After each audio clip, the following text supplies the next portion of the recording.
3장 15절과 16절 말씀입니다.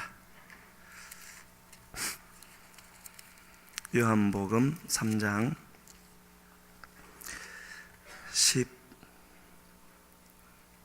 14절부터 보시겠습니다. 주보에는 15절부터라고 나갔는데요. 14, 15, 16절 3절 우리 함께 읽겠습니다. 모세가 광야에서 뱀을 든 것 같이 인자도 들려야 하리니 이는 그를 믿는 자마다 영생을 얻게 하려 하심이니라. 하나님이 세상을 이처럼 사랑하사 독생자를 주셨으니 이는 그를 믿는 자마다 멸망하지 않고 영생을 얻게 하려 하심이라. 아멘. 니하오. 주님의 이름으로 인사드립니다. 그동안 안녕하셨습니까? 예수 아이니, 예수님은 여러분들을 사랑하십니다. 중국 일주일 다녀오더니 자꾸 중국어 하죠. 인사드린다고 그렇게 했습니다. 주님 은혜로 지난 목요일 우리 9명의 청년들과 함께 10명이 중국 상해로 갔는데, 가기 전에 듣기로는 이번에는 그 조슈아 목사님이 인도하는 그 전도단 여러 팀이 있는데, 우리가 처음 거기에 동참하기 때문에 처음부터 너무 고생시키면은 다음부터 안 올까봐 제일 가까운데 덜 고생스러운데 보내준다 하는 그런 말을 듣고 갔습니다. 그래서 상해 근처에 이렇게 간다고 해서 그런 줄로 이제 알고 갔는데, 목요일 상해에 도착해서 그 다음날 제 그 선교지로 이제 출발을 한다고 해서 갔는데, 상해에서 과연 한 3시간 떨어진 데로 갔습니다. 거기서 첫날 사역을 하고 담임 목사님께는 보고를 드리면서, 거기가 수조라는 곳이었는데, 여기서 다음 주 화요일까지, 이제 금요일 날 보고를 드리면서 다음 주 화요일까지 사역을 할 것 같습니다 라고 했더니 담임 목사님이 답이 오시기를, 수조면은 옛날에 허드슨 테일러 선교사님이 활동했던 거기라고 하셔서 의미가 있구나 하고 이제 생각을 하고 있었는데, 금요일 거기서 사역을 마치고 6시 반에 다시 출발을 한다고 빨리 짐을 싸래요. 그래서 그런가 보다 했더니 또 근처 어디로 간다고 해서 갔는데, 그 근처가 어디냐면은 거기로부터 8시간 떨어진 곳입니다. 처음에는 5시간 가더니 여기냐고 했더니 차 갈아타야 된대요. 갈아타고 다시 몇 시간을 가서 어느 교회에 이제 도착을 했는데, 거기서 사역을 하고, 그렇게 해서 매일 하루도 같은 데서 잔 적이 없습니다. 그게 거기서 말하는 근처예요. 그래서 우리 팀에 할당된 지역이 상해가 있으면 상해 옆에 이런 절강성이 있고 그 옆에 앙회이라는 성이 있는데, 한 성이 우리 남한보다 큽니다. 그 두 성을 우리한테 맡겨놓고는 거기를 이제 다녀오라고 한 겁니다. 이 두 번째 성 앙회이라는 성에는 인구가 6천만이래요. 우리나라 인구보다 많죠. 바로 그게 제일 가까운 곳에 보내준 겁니다. 그래서 이제 우리는 어제 오전까지 앙헤이의 어떤 화이난이라는 곳에서 오전까지 사역을 하고 상해로 이제 돌아왔는데, 기차 타고 오는데 9시간 걸리는 데입니다. 그래서 그런 일을 하면서 또 지금 이제 우리 남아있는 7명의 청년들은 앞으로 일주일을 더 그렇게 해야 됩니다. 가서 어떤 날은 새벽에 일어나서 기차를 타고 가서 버스로 갈아타고, 내려서 택시 갈아타고 가서 이제 그렇게 하기도 하고, 계속 움직이고 교회 가서 준비했던 것 하고 또 다른 데로 가고, 그러면서 이제 우리 청년들이, 제 생각에도 그렇고 청년들이 하는 말도 그렇고, 우리는 차를 타고 움직이고 또 어딘가에 가면은 교회가 기다리고 있어서 맞이해주고, 비록 조금 열악하긴 하지만 교회에서 잠도 잘 수 있고 밥도 주고 그렇게 하는데, 그 옛날 바울 사도나 그런 선교를 했던 분들은 아무도 반겨주는 이도 없고 준비된 이도 없고, 그야말로 가서 맨 땅에 헤딩을 해야 되는, 다 걸어서 다녀야 되는 그런 때의 선교는 과연 어땠을까 하는 것을 우리가 여기서 사도행전을 읽을 때는 별로 와닿지를 않았는데, 그렇게 다니면서 끊임없이 다니면서 보니까 어땠을까? 우리하고는 비교할 수 없이 어려웠을 텐데 하는 그런 마음이 저절로 들게 되어졌습니다. 그렇게 해서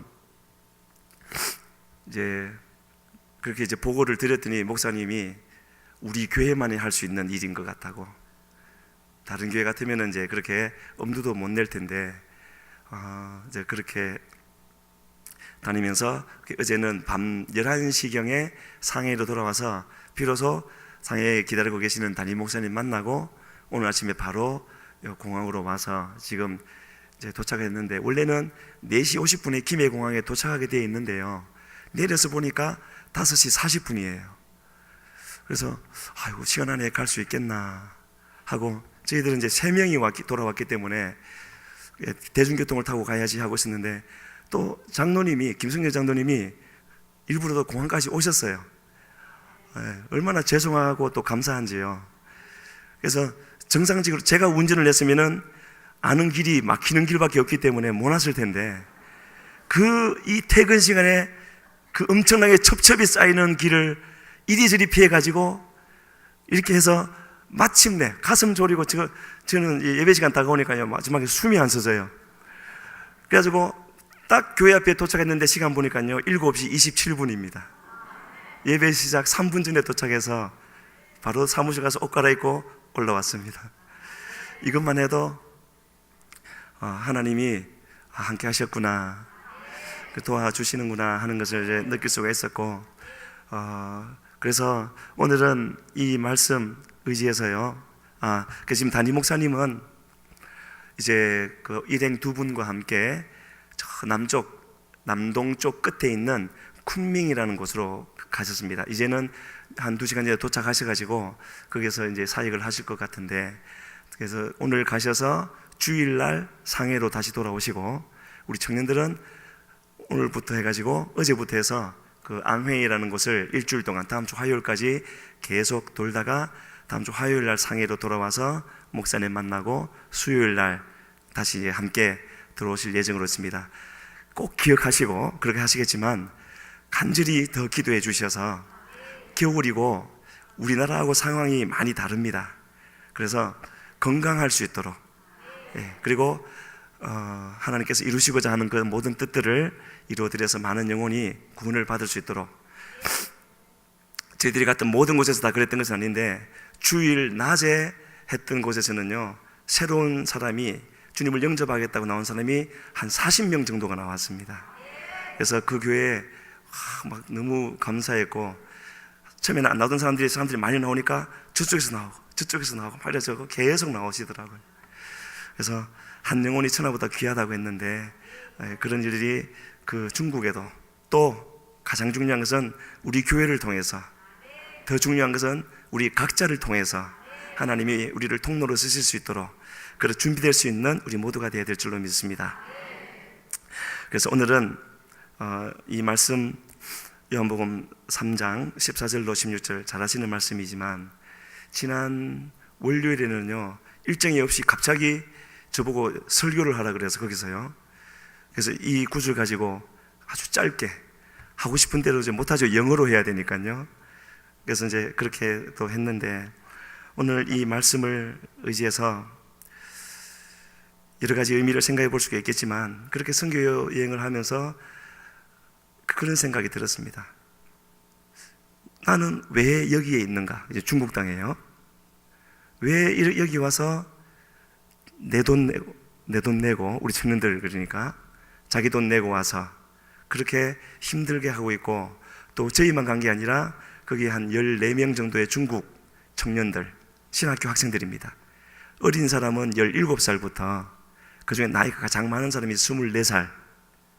그러니까 우리 교회를 치면은 전부 다 2청년이나 아니면은 고등학생.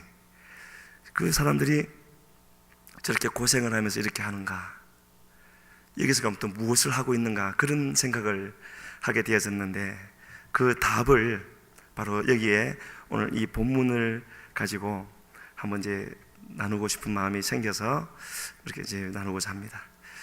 그래서 우리의 신앙생활이라는 것은 성경 전체의 역사가 하나님과 사람과의 관계, 이렇게 볼 수가 있는데, 하나님은 변함이 없으신 분이고 우리를 향하여 가지신 하나님의 사랑도 변함이 없으신 분이죠.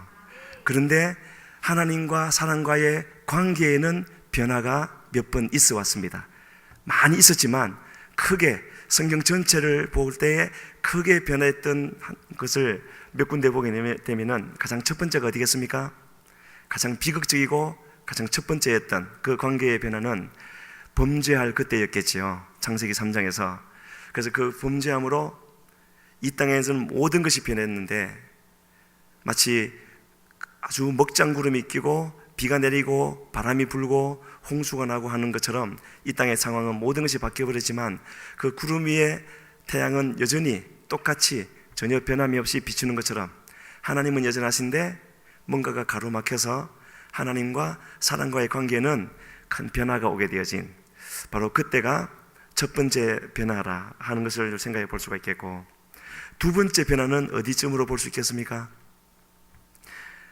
두 번째 변화는, 하나님은 이제 온 인류를 대상으로, 물론 범죄하기 전에도 그랬고 범죄한 후에도 얼마 동안은 하나님은 온 인류를 대상으로 하나님의 살아계심과 돌아오라는 그 말씀, 이런 것을 말하자면 구원 사역을 온 인류를 대상으로 이렇게 하셨는데, 노아를 택하여서 홍수를 일으켜서 하나님의 살아계심도 보여주시고 그렇게 했지만, 하나님의 생각과는 달라서 사람들은 홍수 후에도 하나님께로 돌아오지 아니하고 오히려 바벨탑을 쌓는 그런 또 한 번의 죄를 더했지요. 그랬을 때 하나님은 이 두 번째 변화를 가져오십니다. 그 두 번째가 뭐겠습니까?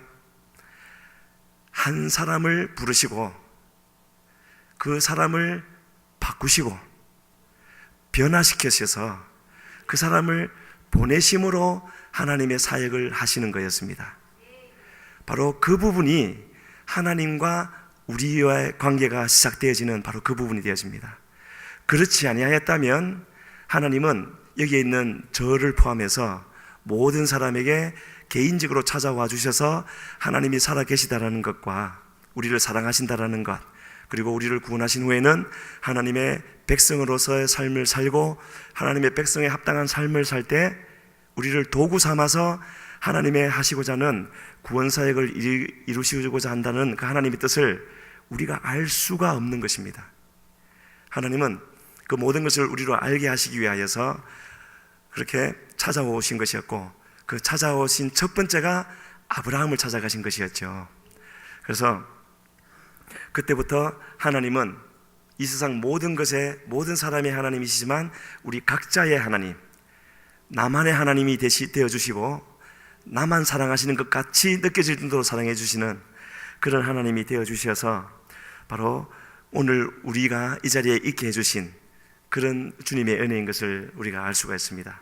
그래서 각 사람을 부르시는 그런 하나님이신 것을 말하는 것이고, 바꾸어 말하면은요, 그런 부르심이 우리 모두에게 마땅히 있는 것이고, 그리고 그 부르심을 우리는 붙잡고 힘들거나 어려울 때 예수님을 믿는다고 해서 다 모든 어려움이 순식간에 다 사라지고 그런 것이 아니라는 것을 우리가 잘 알고 있지 않습니까?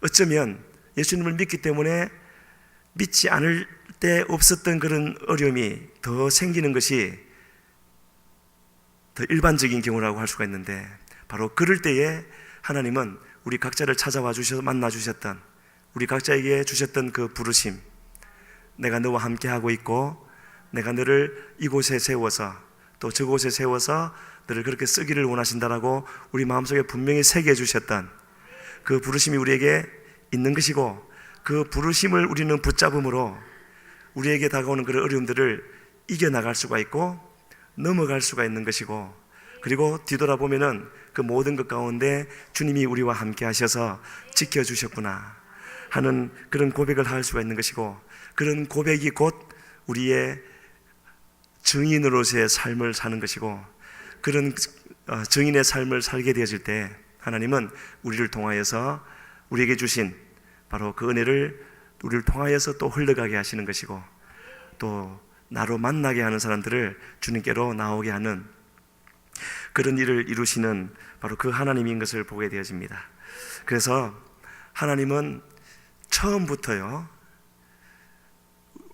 이스라엘 백성들이 하나님의 말씀을 처음부터 주위에서 잘 들었다면 바로 하나님의 뜻은 처음부터 그랬다는 것을 알 수가 있는데 그랬지를 못했던 것 같습니다. 많이 거슬러가지 않더라도 이제 이스라엘 나라라는 것을 생각하게 되어질 때 출애굽할 때로 생각하게 되어지면요, 하나님이 이 이스라엘 백성들을 그 종되었던 곳, 우리가 다 종이었죠? 세상에서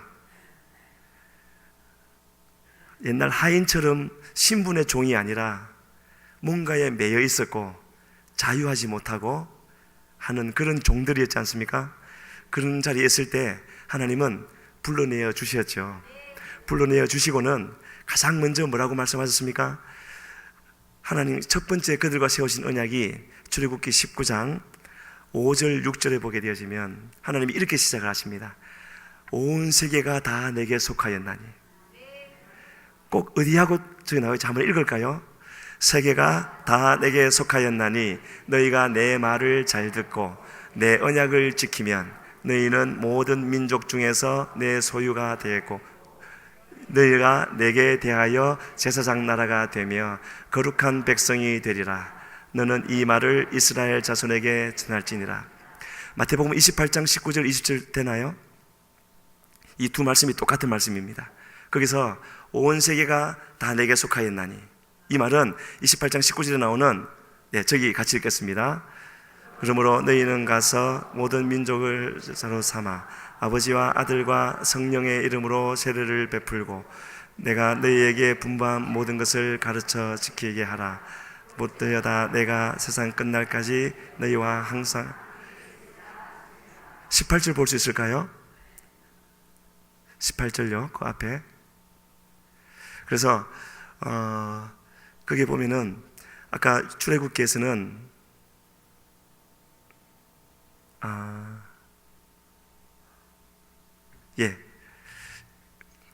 제가 말을 잘못했던 모양입니다. 그냥 제가 설명을 드릴게요. 죄송합니다. 혼란을 드려서. 출애굽기에는 세계가 다 내게 속하였나니, 하나님, 이런 하나님이라는 것을 말해주는 거죠. 걱정하지 말으라. 너희를 불러낸 나는 여호와 하나님은 이 세계를 다 소유하고 있는 온 우주보다 크신 하나님이다. 누군지를 잘 모르니까요, 지금. 그렇게 말씀하시고 나서 너희가 내 말을 잘 들으면 너희는 내 소유가 될 것이고 거룩한 나라가 될 것이고 제사장이 될 것이다. 제사장은 세상과 하나님을 이어주는 역할을 한다는 뜻이거든요. 그게 바로 뭐겠습니까? 증인이 아니겠습니까? 제가 아까 구절을 잘못 말씀드렸네요. 죄송합니다. 그러면서 예수님이 마지막에 또 뭐라 그러셨습니까? 하늘과 땅의 모든 권세를 내게 주셨으니 그랬었죠. 같은 말씀이죠? 하늘과 땅의 모든 권세를 내게 주셨으니, 세계가 다 내게 속하였나니. 동일하신 하나님이 시간은 한 1500년 흘렀지만 똑같이 말씀하시는 겁니다. 그러면서 성령이 너희에게 임하시면 어떻게 하라고요? 땅끝까지 이르러서 증인이 된다고 말씀하셨죠. 바로 그것이 제사장이 된다라는 그 말씀이 되어지는 겁니다. 그래서 하나님은 종되었던 우리를, 세상에서 종되어서 그것에 얽매여서 자유하지 못하고 그렇게 살아가고 있을 때 우리를 대신하여 죽었던 어린 양의 피로 우리의 죄의 문제를 다 씻어주시고 해결해 주시고, 이 세상을 나가라, 애굽에서 나가라 하는 그 말씀을 듣고, 복음이지요, 나가는 순종을 하기만 하면은, 내 발걸음을 떼기만 하면, 교회로 나오기만 하면, 예배 자리로 나오기만 하면 하나님은 우리를 대신하여 죽으신 어린 양의 피로 말미암아 우리의 죄의 문제를 다 해결해 주시고, 이제는 하나님의 백성 되는 새로운 신분을 허락하여 주신 것입니다. 구원을 다 이루어 주신 것이지요. 그리고 나서 하나님이 첫 번째 주신 말씀이 무엇이겠습니까? 우리가 이제 여기서 잘 생각해야 됩니다. 여기에 있는 우리 모두는, 저를 포함하여서 우리 모두는 오직 하나님의 은혜로 그 어떤 것도 더할 수 없이 하나님의, 우리 예수님의 우리를 대신하여 죽으신 그 십자가에 흘리신 보혈로 우리의 죄 씻음을 받아서 내가 느껴지든지 느껴지지 않든지 상관없이 그렇게 하셨다라는 하나님의 말씀을 듣고 그 하나님을 바라보기만 하면, 이스라엘 백성들이 출애굽에서 나올 때에 그 피가 어디에 묻혀져 있었습니까? 집 안에 있었습니까? 밖에 있었습니까? 밖에 있었지요.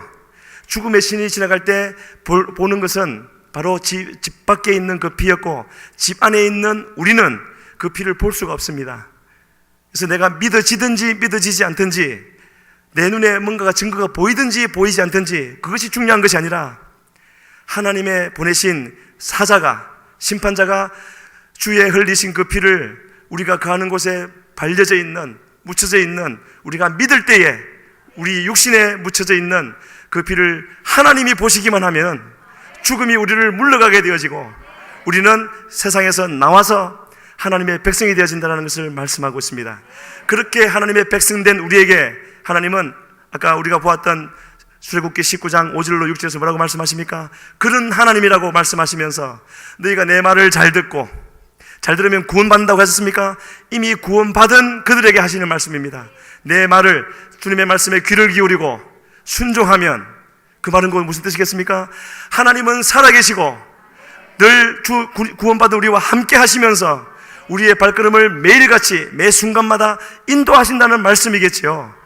그렇게 살아계신 하나님을 인정해드리고 그 하나님 앞에서 그 하나님의 임마누엘 되심을 인식해드리면서 순종해드리는 삶을 살게 되어지면, 한마디로 하나님과 우리의 관계를 바로 하여서 살게 되어지면, 그러한 우리를 하나님은 소유로 삼으시고 거룩한 백성을 만들어주시고 제사장 나라를 만들어주시겠다라고 말씀을 하고 있습니다. 그것이 오늘날 우리가 살아가야 될 삶이라는 것을 말씀하고 있습니다. 예수님도 그렇게 말씀을 하셨고, 그런데요, 우리가 반드시 알아야 될 것은요, 그런 말씀을 하셨지만 구약의 사람들은 그 말씀대로 살았습니까? 못 살았습니까? 못 살았지요. 못 살았지 않습니까? 못 살았기 때문에 하나님이 계속해서 말씀을 보내셨지만 끝까지 그렇게 살지 못하니까 어떻게 하셨습니까? 바벨론으로 포로를 보내셨지요. 첫 번째가 아담의 범죄, 하나님과 우리의 관계에 있어서 첫 번째 변화가 아담의 범죄였다면, 두 번째는 아브라함을 부르신 것, 그리고 세 번째는요, 가장 중요한 것, 세 번째 변화가 바로 이 바벨론으로 포로를 보내시는 겁니다. 그게 무슨 뜻이냐면요, 하나님이 그렇게 하나님의 오직 은혜로 구원받은 그 백성들이 하나님의 말씀대로 살면은 이렇게 만들어 주시겠다고 하셨는데, 그렇게 하지 않을 때에 계속해서 하나님의 사람들, 선지자들을 보내서 그러면 안 된다, 내게로 돌아오라 했지만은 끝까지 돌아오지 않을 때 먼저 북이스라엘을 멸망시키시고, 그 다음에는 남이스라엘까지 멸망시키시고 바벨론으로 보내셨죠. 사람의 눈으로 보게 되어지면 그것이 끝장인 것 같고 나라도 없어지고 이제 택하신 백성도 없어지는 것 같았지만, 그것은 결코 하나님의 심판으로만 끝나는 것이 아니라, 그렇게 하나님의 말씀을 듣지 않은 것에 대해서 하나님은 반드시 심판하시는, 죄는 용납하지 않으시는 분이시기 때문에 반드시 그것에 대해서 심판은 하시지만, 여기 계신 분들은 다 대부분 부모이시니까 잘 아실 겁니다. 자녀가 잘못하면은 그냥 둘 부모가 없지요. 한두 번은 말로 하겠지만 영 잘못될 것 같으면은 다리 몽대기를 부러뜨려서라도 바로 만들어야 되지 않습니까? 그게 자녀를 사랑하는 부모님의 마땅히 해야 될 일이죠. 지금 이스라엘 백성들은 하나님이 증인으로 제사장 나라로 쓰시려고 하고 있는데, 그래서 온 세계에 나가서 복음을 전하고 구원을 시켜야 되는데 그냥 그렇게 하지 않고 가나안에 있던 우상들을 섬기고 하고 있으니까 하나님은 참다가 이제 한번 세게 하시기로 하신 겁니다. 지난 모든 잘못을 다 정리하고, 그 모든 잘못을 다 정리해야 새로운 일을 할 수가 있기 때문에, 그래서 그 모든 것을 다 모아서 바벨론 70년 포로로 보내신 거로 과거의 모든 잘못을 다 청산시키시고, 그러면서 하나님의 사람, 우리의 눈물의 선지자라고 알고 있는 예레미야를 통해서 하나님이 놀라운 약속을 주셨습니다. 바로 그것이 무엇입니까? 예레미야 31장, 나중에 돌아가셔서 시간 내셔가지고 31장을 30장부터 32장까지 읽으셔야 되는데, 31장 또 전체를 읽으시면서 특히 31절 이하를 잘 한번 읽어보시면은요, 하나님이 놀라운 약속을 거기서 주고 계십니다.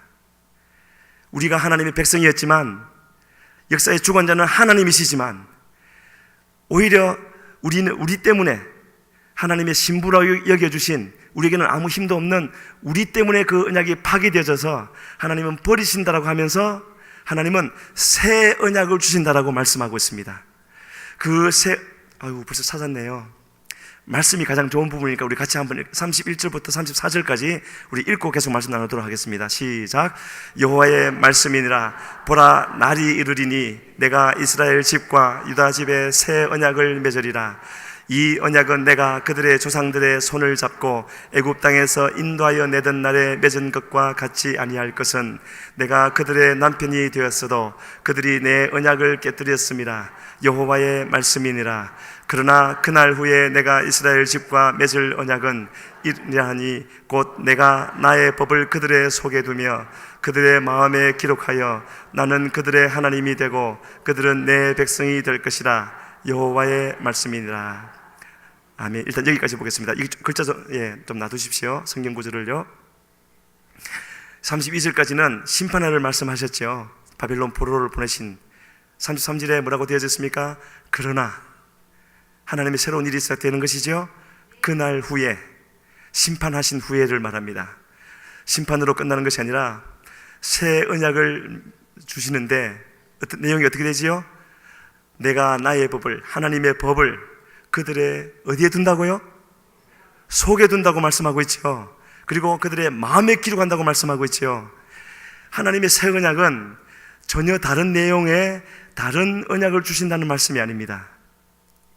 바벨론으로 포로로 끌려갔던 이유는 지금 주님이 저기서 이스라엘의 속에 마음에 새긴다고 하시는 그 똑같은 말씀을 똑같이 받았지만, 그것은 우리의 몸 밖에 돌판에 새겨진 것이었기 때문에 그들이 하나님을 따르기를 원하고 하나님 뜻대로 살기를 원했지만 그렇게 살 수 있는 힘이 없었던 것입니다.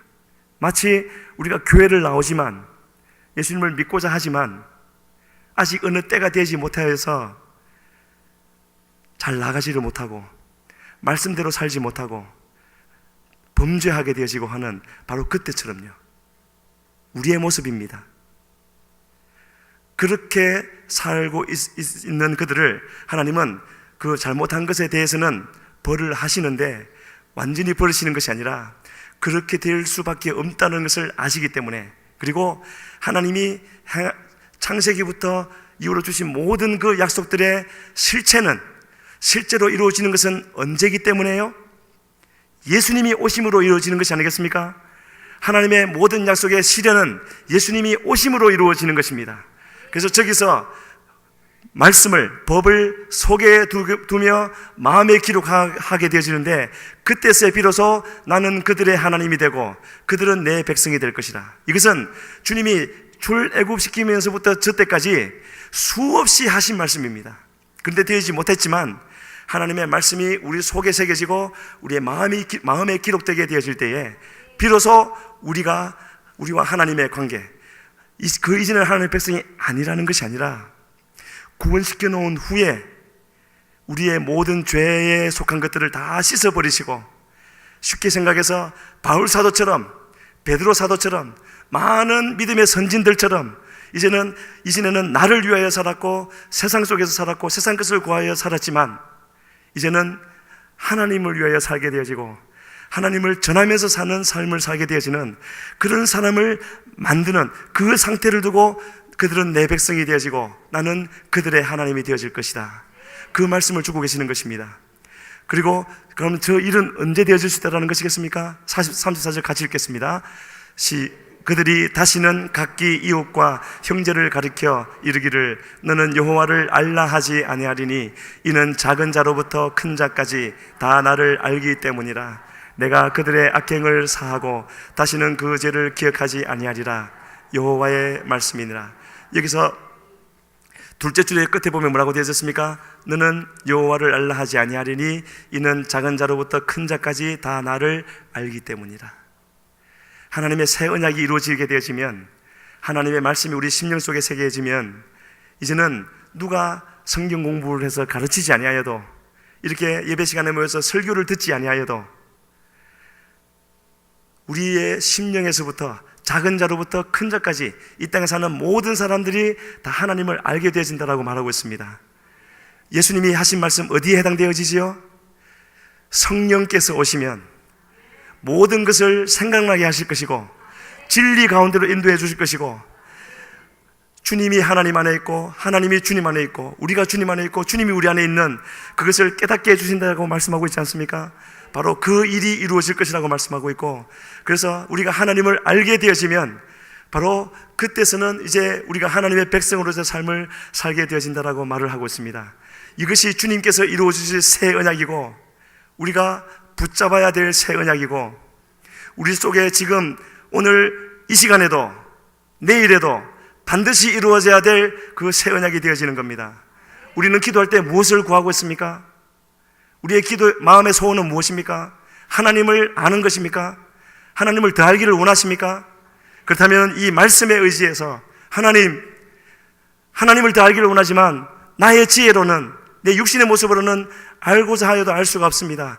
하신 말씀대로 이루어 주시어서, 허락하신 성령을 부어 주시어서 우리의 마음속에 하나님의 금강철필로 말씀을 새겨 주시어서 앞으로는 무슨 일이 있어도 잊지도 말게 하시고 흔들리지도 말게 하여 주시고, 바로 여기서 오늘 본문을 읽었던 그 말씀처럼 하나님이 바로 영생을 위하여 찾았던 니고데모에게 가르쳐 주신 것은 다른 것이 아니었습니다. 광야에서 모세가 놋뱀을 만들되 장대에 매달아서 높이 든 것처럼, 왜 높이 들어야 하지요?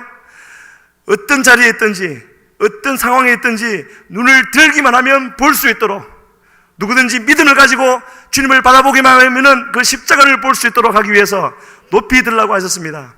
바로 그것을 알려주고 계시는 것이고, 바로 우리가 너무나 잘 알고 있는 16절에서 하나님이 세상을 이처럼 사랑하사, 그 이처럼이 무엇이겠습니까? 주님의 십자가를 높이 달아서 우리가 어떤 자리에 있다 할지라도, 아무리 힘들고 어려운 자리에 있다 할지라도 주님이 우리를 위하여 죽어주셨고 우리의 구주가 되셨다는 것을 믿고 눈을 들어 바라보기만 하면은 주님은 늘 그 자리에 계시기 때문에 그 믿음으로 말미암아 우리로 구원받게 하여 주시고, 구원받은 자에게는 약속하신 성령을 보내어 주시어서 그 말씀의 법이 우리 속에 새겨지게 하여 주시고 우리로 그 말씀에 굳게 서게 하여 주시어서 우리는 하나님의 백성이 되어지고 하나님은 우리의 하나님이 되어 주시어서 이제는 주님을 지나는 주의 증인의 삶을 살게 해주시겠다라고 말을 하고 있습니다. 바로 그것이 우리에게 주신 새 언약이고, 그 새 언약이 이루어질 때에 우리는 주님의 부르심대로 삶을 살아가게 되어질 줄로 믿습니다. 그래서 오늘 말씀을 마무리하면서 저는 찬양 한 곡을 같이 불렀으면 좋겠습니다. 십자가의 전달자라는 곡인데요, 그 곡 부르기 전에 가사를 보면서 의미를 먼저 생각하고, 그리고 나서 우리가 부르고 나서 기도하는 시간을 갖도록 하겠습니다. 제가 먼저 읽으면서 잠깐만 설명을 드리겠습니다. 난 지극히 작은 자, 죄인 중에 괴수, 무익한 날. 우리는 하나님 앞에 서게 되어질 때, 또 기도하여서 응답되지 않을 때, 되게 어려움이 찾아올 때 우리가 기억해야 될 것은 응답해 주지 않는 것이 아니라 우리가 주님을 알기 전에 어떤 자였다라는 것입니다. 나는 지극히 작은 자였고 죄인 중에 괴수였고 우리는 무익한 자였습니다. 그러한 나를 주님은 불러주셨지요. 아브라함을 부르신 것처럼 나를 찾아와 주셔서 불러주신 것, 이것이 우리에게 주신 가장 큰 은혜가 되어지는 겁니다. 그리고 우리에게 소원을 두고 행하게 하신 하나님은 우리에게 간절한 기대와 소망을 주셨는데, 우리로서는 그 기대와 소망을 가질 수 없지만, 그럼에도 불구하고 우리가 부끄러우지 않을 수 있는 것은, 우리가 전하는 것은 나를 전하는 것이 아니고 세상의 그 어떤 것도 전하는 것이 아니라 주님이 죽으신 십자가를 전하는 것이기 때문에, 죄인의 괴수였던 나도 그 십자가에서 죽은 것이었고, 부끄러울 수밖에 없는 나의 모든 것은 주님과 함께 십자가에 죽었고, 이제 내게 사는 것은 주님이시며 주님이 주신 생명이기 때문에 우리는 그 주님 안에서 간절한 기대와 소망을 가질 수가 있는 것입니다. 그래서 우리는 이제 어디든지 갈 수가 있는 것이고, 내가 전하는 것은 그 십자가인 것이고, 우리 몸에 배어 있는 것은 내 육신의 냄새가 아니라, 내 정욕의 냄새가 아니라 주님의 흘리신 십자가의 보혈의 향기가 되어질 때에 우리를 세워주신 곳에서 주님을 전할 수가 있고 증가하게 되어질 줄로 믿습니다. 그래서 우리는 살아도 주를 위해 살고 죽어도 주를 위해 죽게 되어지고, 오직 우리는 언제나 주님의 것이라는 것을 기억하게 되어질 때에 십자가의 능력이, 십자가의 소망이 우리에게 있게 되어져서 주님이 우리를 통하여 사시게 되어지고, 결국에는 저 가사 끝에 가면은요, 내 사랑 나의 십자가 하는 것이 나오게 되어집니다. 간절히 바라기는 그 고백이 우리의 고백이 되기를 원합니다. 주님의 십자가가 우리의 사랑이 되어지기를 원하고, 그 십자가만을 붙잡을 수 있는 우리 모두가 되기를 주 앞에 간절히 소원합니다. 우리 그런 마음으로 찬양하시겠습니다.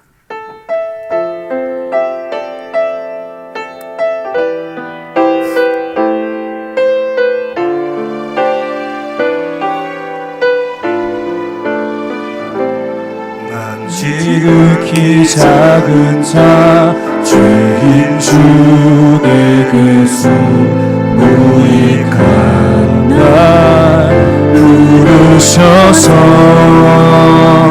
간절한 기대와 소망 부끄럽지 않게 십자가 난 지극히 작은 자 죄인 중에 괴수 지극히 작은 자 죄인 중에 괴수 무익한 나 부르셔서 간절한 기대와 소망 부끄럽지 않게 십자가 정케 하셨네.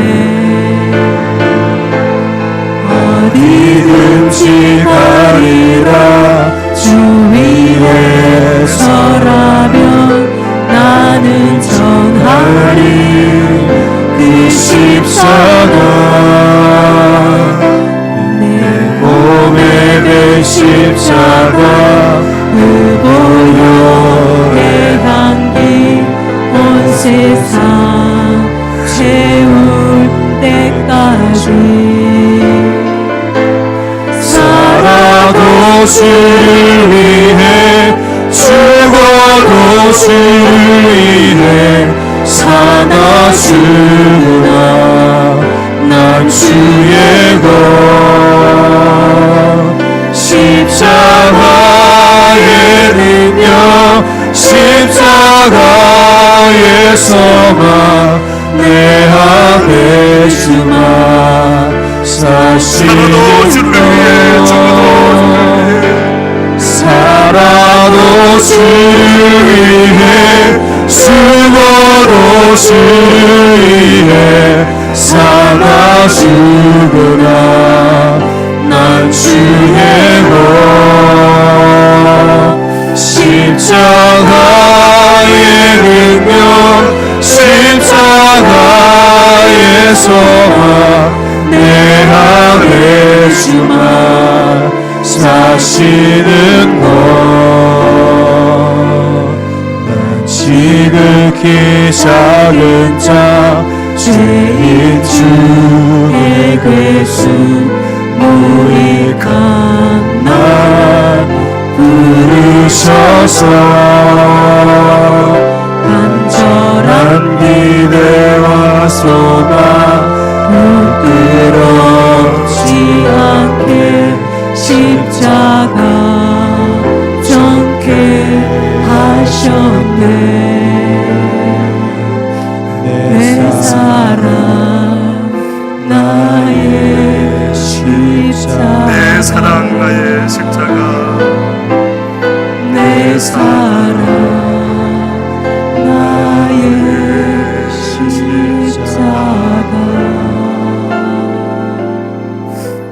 우리 시간에 두 번 기도하겠습니다.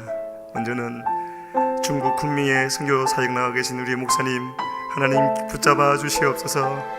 자신을 돌보지 아니하고 오직 하나님 나라를 위하여서 주의 복음을 위하여서 힘을 달려가시는 우리 목사님 새 힘을 다하여 주시옵소서. 능력으로 이 시간 채워주시고 건강 붙잡아 주시옵소서. 또 우리 7명의 청년들 붙잡아 주시어서 오직 주를 위하여 나갈 때에 주님이 함께하여 주시고 그곳에서 주님 만나게 하여 주시고 그 주님 전하게 하여 주시옵소서. 우리 주여 한번 부르시고 기도를 나갑니다. 주여 살아계신 아버지 하나님 주여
주님 그들과 함께하여 주시옵소서. 아버지 왕기를 끊어주시고 인도하여 주시옵소서. 이 시간에 다시 한번 기도하며 나갑니다. 주여 우리의 삶을 주님의 제단 위에 올려드립니다. 갈매선에 맺던 불이 임하여 주시어서 하나도 남김없이 다 태워주시옵소서. 우리의 육신에 속한 것은 다 태워지게 하여 주시고 주님을 기쁘시게 할 수 있는 향기로운 재물 되게 하여 주시며 주님이 주시는 생명만이 나타나게 하여 주시어서 주의 증인 되게 하여 주시옵소서. 십자가의 전달자 되게 하여 주시옵소서. 우리 주여 한번 불리고 기도하시다가 자유롭게 기도하시고 돌아가시겠습니다. 주여